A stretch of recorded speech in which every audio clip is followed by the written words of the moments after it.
کشمیر کی سیاسی اور قانونی تاریخ کے بارے میں اس پوڈ کاسٹ سیریز کی چوتھی قسط کے ساتھ میں ہوں عالیہ ناز کی.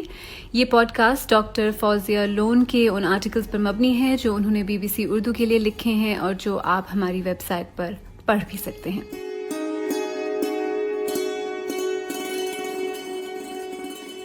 تو پچھلی قسط میں بات ایک بہت ہی دلچسپ موڑ پر آ کر رکی تھی. ذکر اس وقت کا جب نہرو کو کشمیر میں گرفتار کیا گیا تھا.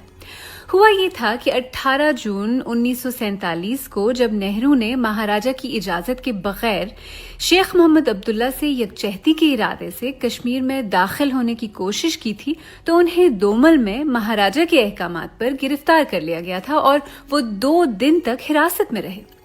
نہرو کو اس سے خاصا صدمہ پہنچا ہوگا. وہ اس وقت کانگریس کے جانے پہچانے رہنما تھے اور سب انہیں آزاد ہندوستان کے ہونے والے وزیر اعظم کے طور پر دیکھتے تھے. یعنی 1947 تک بھی مہاراجہ کے پاس اس قدر اختیار تھا کہ وہ اپنے احکامات پر جس طرح چاہتے عمل کروا سکتے تھے اور برطانوی حکومت کا ان پر کوئی کنٹرول نہیں تھا. نہرو کی گرفتاری کے بعد ماؤنٹ بیٹن نے مہاراجہ سے رابطہ کیا اور ان سے درخواست کی کہ نہرو کو کشمیر میں داخل ہونے کی اجازت دی جائے. تاہم مہاراجہ نے انکار کر دیا. The Mountbatten papers and special collections database کے مطالعے سے پتہ چلتا ہے کہ ماؤنٹ بیٹن کو اس بات کا علم تھا کہ وزیر اعظم کاک اور مہاراجہ کو نہرو سے سخت نفرت تھی. ماؤنٹ بیٹن کو یہ بھی پتا تھا کہ کانگریس پارٹی کے کسی بھی رہنما کے کشمیر جانے کو میڈیا اچھی نظر سے نہیں دیکھے گا. ماؤنٹ بیٹن نے مشورہ دیا کہ اگر گاندھی کشمیر جائیں تو ان کی شخصیت کے مذہبی رنگ کی وجہ سے اس کے منفی پہلوؤں کو کم کیا جا سکتا ہے، جبکہ اگر نہرو جاتے ہیں تو اسے واضح سیاسی لابینگ کے طور پر دیکھا جائے گا. ان دستاویزات سے واضح ہو جاتا ہے کہ وائس رائے ہوتے ہوئے بھی ماؤنٹ بیٹن انڈیا کے فائدے کے لیے کام کر رہے تھے. گاندھی کشمیر گئے اور 4 اگست 1947 تک وہاں رہے، جس دوران انہوں نے مہاراجہ اور ان کے پورے خاندان سے ملاقاتیں کی. اس کے بعد ہی وزیر اعظم RC کاک کو ان کے عہدے سے الگ کر دیا گیا اور ان کی جگہ جنرل جنک سنگھ کو وزیر اعظم کے طور پر تعینات کیا گیا. RC کاک کی برخاستگی سے کانگریس کا مطالبہ بالکل ویسے ہی پورا ہوا جیسے کہ نہرو نے اپنے اس جامع نوٹ میں لکھا تھا جو ماؤنٹ بیٹن نے مہاراجہ تک پہنچایا تھا. اس وقت کے دستاویزات سے صاف ظاہر ہے کہ اس سے ریاست میں شدید کشیدگی پیدا ہو گئی. مہاراجہ کو انڈیا کے ساتھ الحاق پر مجبور کیا جا رہا تھا. اس کی شواہد ان بے ضابطگیوں میں بھی ملتے ہیں جو ماؤنٹ بیٹن کے ساتھ مشاورت کے بعد ریڈکلف کمیشن کے کام میں نظر آتی ہیں. جب ماؤنٹ بیٹن کو ایک متحد ہندوستان کا قیام ناممکن لگنے لگا تو 3 جون کے اپنے منصوبے میں انہوں نے اقتدار کی منتقلی کا اعلان کیا، جس میں پنجاب، بنگال اور سلہٹ کی 2 قومی نظریے کی بنا پر تقسیم شامل تھی. 30 جون 1947 کو علاقوں کو منقسم کرنے کے لیے ریڈکلف کمیشن کو تشکیل دیا گیا.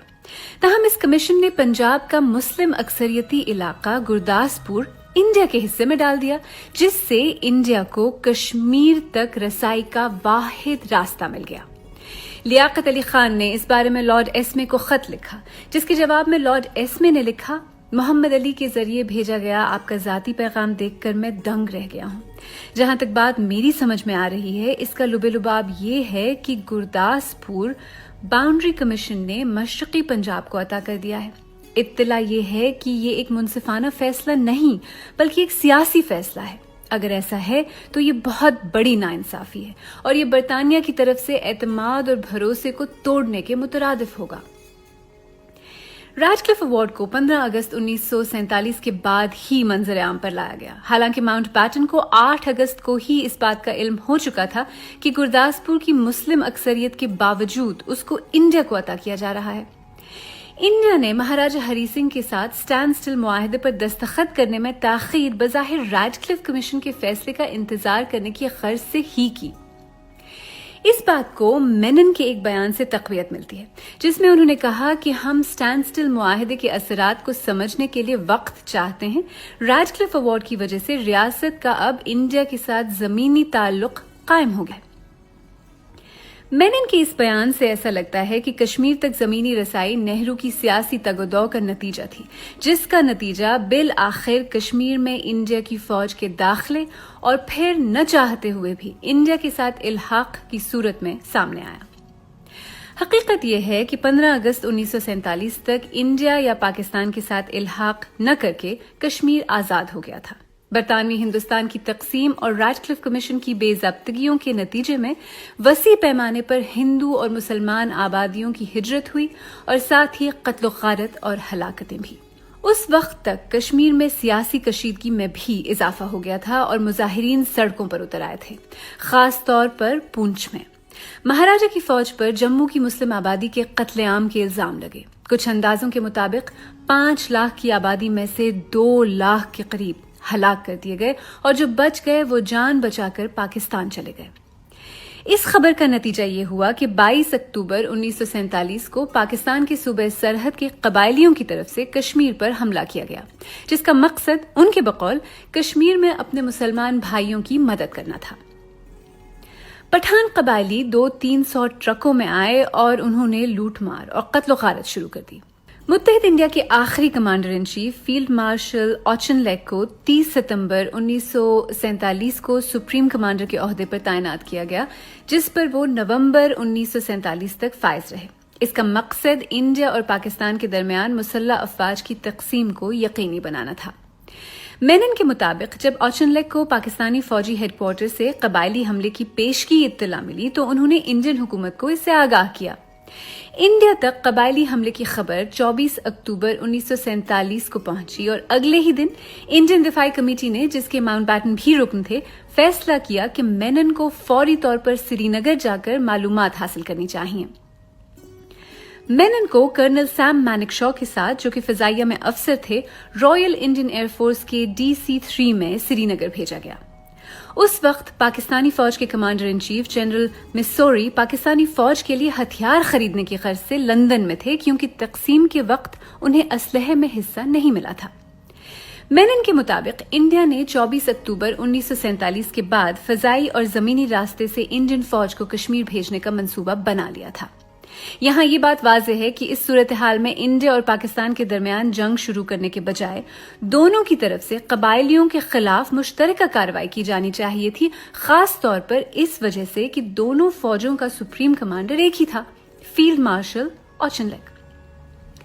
قبائلی حملے کے بعد جو ہوا، اس سے کشمیر کی شاہی ریاست کی سیکیورٹی کا تحفظ کرنے میں برطانیہ کی غیر ذمہ داری، اخلاقی احتساب اور تیاری کی کمی ظاہر ہوتی ہے۔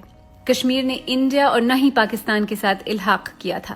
کشمیریوں کا تحفظ برطانیہ کی قانونی اور اخلاقی ذمہ داری تھی۔ اس قبائلی حملے کے بعد 25 اکتوبر 1947 کو مہاراجہ بھاگ کر جموں چلے گئے اور انہوں نے اپنے نئے وزیر اعظم مہاجن کو، جو جنک سنگھ کے بعد اس عہدے پر تعینات ہوئے تھے، فوجی مدد حاصل کرنے کے لیے دلی بھیجا۔ انڈیا نے الحاق کے بغیر مدد کرنے سے انکار کر دیا۔ 26 اکتوبر 1947 کو مہاراجہ نے ماؤنٹ بیٹن کو انڈیا کے ساتھ الحاق کرتے ہوئے ایک خط لکھا اور مینن کے مطابق جموں میں معاہدہ الحاق پر دستخط کیے۔ اسی دن مینن جموں میں نمودار ہوئے، مہاراجہ کے دستخط حاصل کیے اور ان سے کشمیر میں ان کی حکومت بحال کرنے کے لیے فوجی مدد کا وعدہ کیا۔ 27 اکتوبر 1947 ماؤنٹ بیٹن نے عارضی طور پر معاہدہ الحاق کو قبول کر لیا، اس شرط پر کہ کشمیر میں مہاراجہ کے انڈیا کے ساتھ اس فیصلے پر رائے شماری ہوگی۔ 26 اور 27 اکتوبر 1947 کو لکھے گئے 2 خط، پہلا مہاراجہ کی طرف سے ماؤنٹ بیٹن کو اور دوسرا ماؤنٹ بیٹن کی طرف سے مہاراجہ کو، اس معاہدہ الحاق کا حصہ ہیں جس پر مہاراجہ نے دستخط کیے۔ پہلے خط میں مہاراجہ نے الحاق کی پیشکش کی اور دوسرے میں ماؤنٹ بیٹن نے اس پیشکش کو قبول کیا۔ یہ 2 خط مل کر ایک بین الاقوامی معاہدے کی حیثیت رکھتے ہیں۔ اس کا مطلب یہ ہے کہ مہاراجہ کے الحاق والے خط کو اپنے بلبوتے پر مکمل اور حتمی تصور نہیں کیا جا سکتا جب تک اسے انڈین گورنر جنرل کے جواب اور اس میں شامل رائے شماری کی شرط کے ساتھ نہ رکھا جائے۔ ایک خط میں انڈیا کے ساتھ کشمیر کے الحاق کی پیشکش ہے اور دوسرے میں یہ واضح ہو جاتا ہے کہ اس پیشکش کو کچھ شرائط کے ساتھ قبول کیا گیا۔ برٹش لائبریری میں محفوظ دستاویزات، manuscripts and European private papers کے مطابق انڈیا کو اس علاقے کے ہاتھ سے نکل جانے کا ڈر تھا اور اس وجہ سے اس نے قتل عام کر کے مسلمانوں کی اکثریت کو کشمیر سے نکالنے کی کوشش کی۔ ان دستاویزات سے یہ اشارہ بھی ملتا ہے کہ اس کا مقصد کسی بھی رائے شماری میں انڈیا کی فتح کو یقینی بنانا تھا۔ لیکن جب انڈین فوج نے کشمیر پر حملہ کیا تو اس وقت یہ کہا گیا کہ اس کا مقصد جمہوریت کا تحفظ اور ایک منصفانہ رائے شماری کے لیے حالات سازگار بنانا تھا۔ انڈیا نے یہ بھی کہا کہ اس کی فوج دراصل قبائلی حملے کے خلاف مہاراجا کی مدد کرنے کے لیے کشمیر میں داخل ہوئی۔ مصنف ایلسٹر لیمب اپنی کتاب incomplete partition the Genesis of the Kashmir dispute میں لکھتے ہیں کہ کشمیر پر حملے سے پہلے انڈیا نے مکمل تیاری کر لی تھی، اور یہ بھی کہ لیفٹیننٹ جنرل ڈڈلی رسل نے ذاتی طور پر اس منصوبہ بندی کی نگرانی کی، جبکہ ماؤنٹ بیٹن نے بھی مدد کی۔ نہرو نے رائے شماری کے وعدے کو دہرایا اور یہ بھی کہا کہ ایسا کرنا انڈیا پر لازم ہے۔ مورس جونز جون سے لے کر اگست 1947 تک ماؤنٹ بیٹن کے آئینی مشیر تھے۔ انہوں نے رائے شماری کے بارے میں جون میں تبصرہ کرتے ہوئے کہا کہ کشمیر میں رائے شماری ایک سوچا سمجھا آپشن تھا، تاہم یہ ماؤنٹ بیٹن کے ایجنڈے میں بہت اہم نہیں تھا۔ اور جب ماؤنٹ بیٹن نے آخرکار اکتوبر میں رائے شماری کی تجویز پیش کی تو بہت دیر ہو چکی تھی۔ اس وقت وہ وائس رائے نہیں تھے اور ان کے پاس رائے شماری کو یقینی بنانے کا اختیار نہیں تھا۔ 27 اکتوبر 1947 کو لیفٹیننٹ کرنل دیوان رنجیت سنگھ کی قیادت میں فرسٹ سکھ بٹالین کے فوجیوں کو ہوائی جہازوں کے ذریعے کشمیر میں اتارا گیا۔ اس کے بعد پاکستان کے اس علاقے پر کنٹرول کے لیے فوج بھیج دی گئی جس پر قبائلیوں نے قبضہ کر لیا تھا، اور اس طرح انڈیا اور پاکستان کے درمیان پہلی جنگ کا آغاز ہوا، ایک ایسے وقت میں جب دونوں فوجوں کی قیادت برطانوی افسران کے ہاتھوں میں تھی۔ جب جنگ تھمی تو انڈیا نے سری نگر، جموں اور لداخ سمیت کشمیر کے کچھ حصوں پر قبضہ کر لیا تھا۔ دوسری طرف پاکستان نے کشمیر کے مغربی حصے کا کنٹرول حاصل کر لیا تھا، جسے انہوں نے آزاد کشمیر کا نام دیا اور جس کا دارالحکومت مظفر آباد تھا۔ کشمیر کے معاہدے الحاق کی قانونی حیثیت کے بارے میں سوال پہلی بار ایک ٹیلی گرام میں اٹھایا گیا، جو امریکی وزیر خارجہ کے محکمہ برائے جنوب مشرقی ایشیا کی طرف سے برطانوی فارن آفس کو بھیجا گیا۔ اس میں دیگر موضوعات کے ساتھ یہ سوال بھی اٹھایا گیا کہ اقوام متحدہ کی سیکیورٹی کاؤنسل کے پاس انڈیا کے ساتھ کشمیر کے الحاق کی قانونی حیثیت پر سوال کی کتنی گنجائش ہوگی۔ سر جیرلڈ فٹز مورس برطانوی فارن آفس میں قانونی مشیر تھے۔ اس ٹیلی گرام کے جواب میں انہوں نے 25 فروری 1948 کو اپنے جواب میں لکھا، میرے خیال میں سیکیورٹی کاؤنسل کے لیے یہ طے کرنا صحیح ہوگا کہ انڈیا کے ساتھ کشمیر کا الحاق جن حالات میں ہوا وہ امن و امان اور سیکیورٹی کو جو خطرہ لاحق ہوا اور اب بھی ہے، دراصل اس کی بنیادی جڑ ہے، اور یہ بھی کہ امن اور سیکیورٹی کو تب تک بحال نہیں کیا جا سکتا جب تک اس پر دوبارہ نظر نہ ڈالی جائے۔ ایسی صورت میں انہوں نے مزید کہا، میں یہ کہوں گا کہ یہ فیصلہ سیکیورٹی کاؤنسل کے اختیارات سے باہر نہیں کہ اس معاملے پر نظر ثانی کی جائے، اور کشمیر کے الحاق کا معاملہ پھر چاہے وہ انڈیا کے ساتھ ہو یا پاکستان کے ساتھ، اس فیصلے کی بنیاد صرف مہاراجا کے فیصلے سے بڑھ کر ہونی چاہیے، بھلے ہی کشمیر کا آئین مہاراجا کو ایسا فیصلہ کرنے کا حق دیتا ہو۔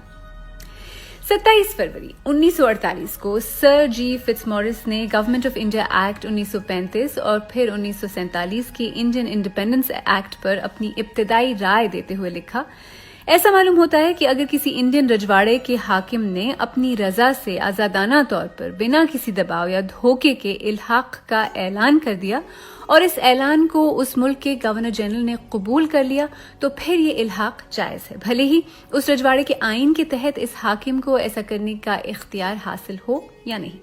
یعنی اگر مہاراجا نے آزادانہ طور پر اپنی رضا سے انڈیا کے ساتھ الحاق کرنے کا فیصلہ کیا ہوتا اور اسے انڈیا کے گورنر جنرل نے قبول کر لیا ہوتا تو اس صورت میں یہ الحاق بین الاقوامی سطح پر جائز ہوتا۔ اس بات سے قطع نظر کہ مہاراجا کے پاس کشمیر کے آئین کے تحت ایسا کرنے کا اختیار تھا یا نہیں۔ اس نظریے کے تحت سر جی فٹز مورس نے یہ نتیجہ نکالا کہ اگر مہاراجا نے اپنی مرضی سے الحاق کا فیصلہ کیا تھا تو اس صورت میں الحاق تکنیکی طور پر جائز ہے۔ تاہم مہاراجا پر صرف انڈیا کی ہی طرف سے نہیں بلکہ گورنر جنرل ماؤنٹ بیٹن کی طرف سے بھی دباؤ تھا، اور اس کے ساتھ ساتھ گورنر جنرل نے الحاق کی پیشکش کو مشروط طور پر قبول کیا تھا۔ اس سے واضح ہو جاتا ہے کہ معاہدہ الحاق اپنے آپ میں ان وجوہات کی بنا پر جائز نہیں۔ ایک دوسرے نظریے سے اسی معاملے کو دیکھتے ہوئے سر جی فٹز مورس نے برطانوی بالادستی ختم ہو جانے پر رجواڑوں کے آزاد ریاستیں بن جانے کے امکان پر بھی غور کیا۔ انہوں نے لکھا یعنی معاملہ ایک آزاد ریاست کا دوسری آزاد ریاست کے ساتھ الحاق کا ہے. میرے خیال میں ایسے میں یہ کہا جا سکتا ہے کہ گورنمنٹ آف انڈیا ایکٹ 1935 جسے 1947 کے انڈین انڈیپینڈنس ایکٹ میں محفوظ کیا گیا ہے محض اس عمل کی نشاندہی کرتا ہے جو الحاق کے لیے لازمی ہے، لیکن اس کا الحاق کے جائز یا ناجائز ہونے کے سوال پر کوئی اثر نہیں پڑتا. 1949 میں کامن ویلتھ ریلیشنز آفس کی درخواست پر سر جی فٹزمورس نے، جو برطانوی فارن آفس کے قانونی مشیر کی حیثیت سے انہوں نے یہ سب کچھ کیا، انہوں نے انڈیا کے ساتھ کشمیر کے الحاق پر اپنی ریوائزڈ رائے دی. اس بار انہوں نے اعتراف کیا کہ 27 فروری 1948 کی اپنی ابتدائی رائے دیتے ہوئے وہ کچھ حقائق سے ناآشنا تھے. نئے شواہد کی بنا پر انہوں نے کہا کہ انڈیا کے ساتھ کشمیر کا الحاق دراصل ناجائز تھا. انہوں نے کہا مجھے ایک ایسے معاملے پر سوچ سمجھ کر اپنی رائے دینے کو کہا گیا ہے جس پر میں پچھلے سال اپنی ابتدائی رائے دے چکا ہوں، یعنی انڈیا کے ساتھ کشمیر کے الحاق کے جائز ہونے کا معاملہ.